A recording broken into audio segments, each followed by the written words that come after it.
Saludo especial para todos en una emisión más de NR Noticias, lo mejor de Ecuador y el mundo. Les invitamos a que nos sigan también en nuestra nueva página en Facebook como NR Noticias Ecuador y suscribirse a nuestro canal en YouTube de forma gratuita.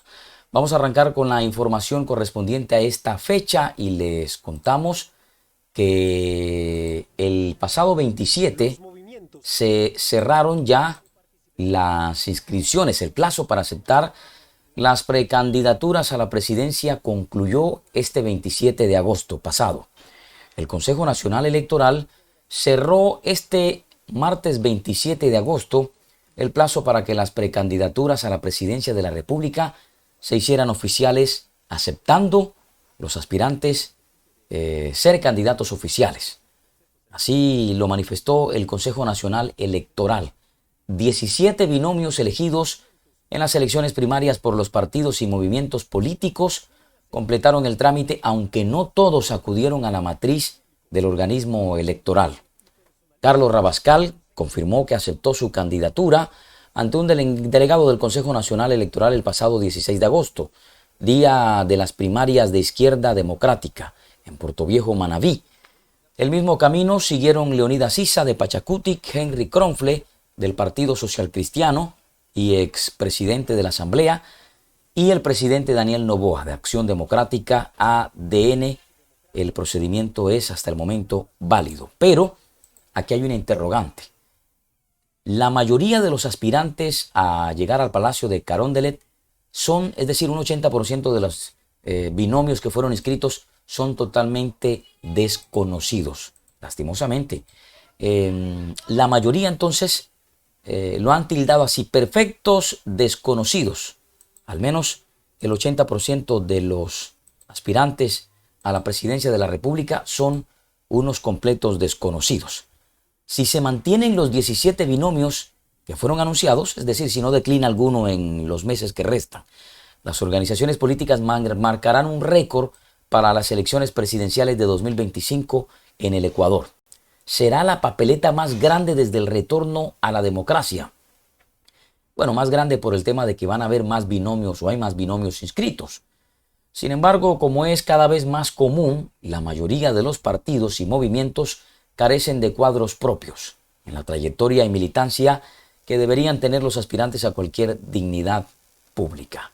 Los pocos candidatos que observamos, que podemos ver, y con de pronto algo de trayectoria en este recorrido hacia Carondelet, podemos observar entonces en este sentido las pocas caras que ya vienen con un recorrido, por así decirlo. Dentro de sus organizaciones políticas son Jorge Escala, de Unidad Popular, Leonidas Issa, de Pachacuti, y Luisa González, de Revolución Ciudadana. En las listas le siguen en ese orden podría decirse que también están Jorge, están en ese sentido Henry Kronfle del PSC, y quien, tuvo que declinar a la presidencia de la Asamblea para poder ser candidato presidencial. Seguido de Eduardo Sánchez de Reto, antes el partido que antes se llamaba Reto, y Daniel Noboa de ADN, quien es el presidente actual y está en busca de una reelección. Los otros 11 candidatos han pasado por varios proyectos políticos o por primera vez buscan incursionar en política nacional o incluso solo satisfacer sus aspiraciones personales o reto. Algunos tienen esto como un reto de vida, como un logro más de aparecer en las listas de las presidenciales. Pero sin importar de dónde vengan los aspirantes a Carondelet, el 82% de ellos son desconocidos entre la ciudadanía. Así lo resaltan los últimos resultados de la encuesta de estrategias. Daniel Noboa y Luisa González son los únicos reconocidos por alrededor del 60% de la población. Y es que según la encuesta, Daniel Noboa encabeza la lista con un 32,4% de las encuestas, seguido de Luisa González con un 25,4%. Así lo confirman los datos de la última encuesta de Comunicaliza. Noboa tendría la mayor intención del voto y González seguida con un 25,4%. Le siguen muy por debajo el ex candidato social cristiano Jan Topic y el líder del movimiento indígena Leonidas Issa. Los demás candidatos apenas rozan entre el 0,1 y el 1,2%.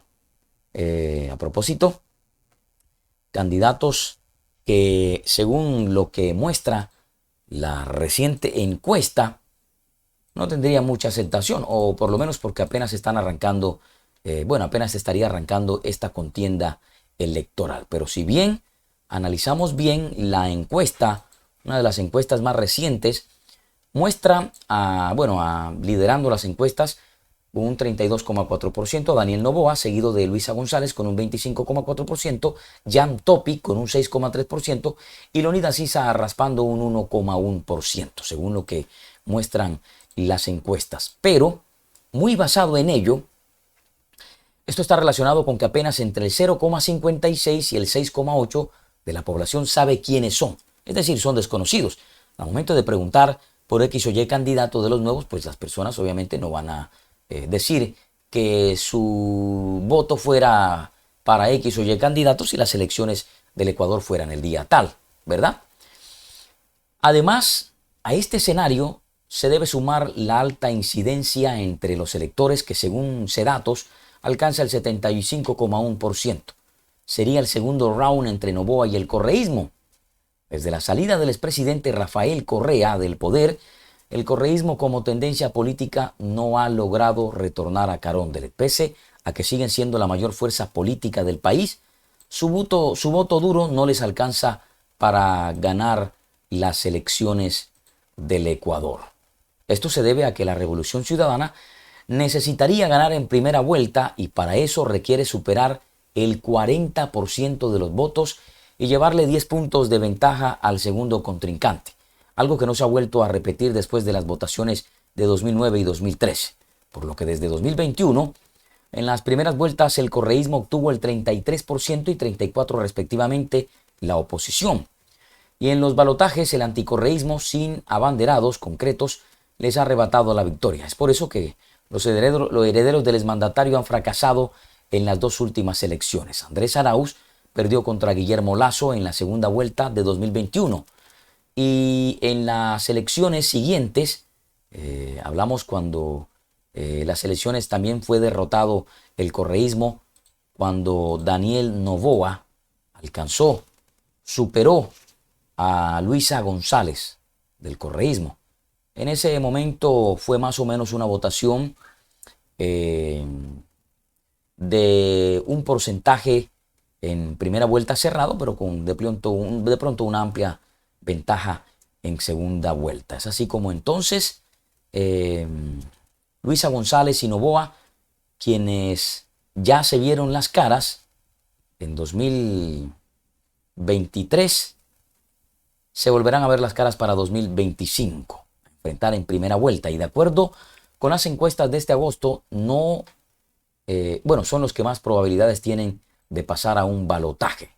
El actual mandatario aprovechará entonces el aparataje estatal para hacer publicidad de su gestión mientras el Consejo Nacional Electoral lo permita, y el gobierno se dedicará a mantener la popularidad de Noboa, aunque sus representantes sostengan que no se hacen cálculos políticos.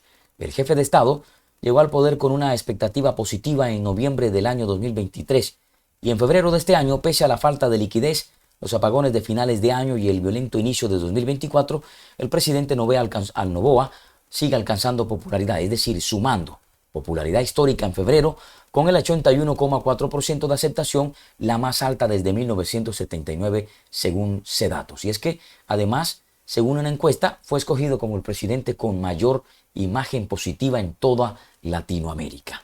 Con el paso de los meses, la continuidad de las diversas crisis en el gobierno, su actuación había caído valores cercanos al 50%, pero este agosto tuvo un nuevo incremento y llegó al 55,6% según comunica Lisa. Es por esto que la cancha está inclinada a favor de estos dos candidatos, Luisa González con el voto duro de Correa y Noboa con la ventaja que brinda estar en Carondelet y la buena imagen que trae desde que llegó al poder. Es así entonces Señores, ¿cómo está la cosa política? Los candidatos que estarán en la palestra para querer llegar a Carondelet. ¿Usted qué piensa de todo esto? ¿Cuál es su candidato favorito? ¿Cuál cree que va a llegar o cuáles creen que van a ser los dos candidatos que se van a mantener en la pelea para las próximas elecciones de 2025? Déjenlo en los comentarios, comparta esta información, dele me gusta y nos vemos en una próxima emisión. Hasta entonces.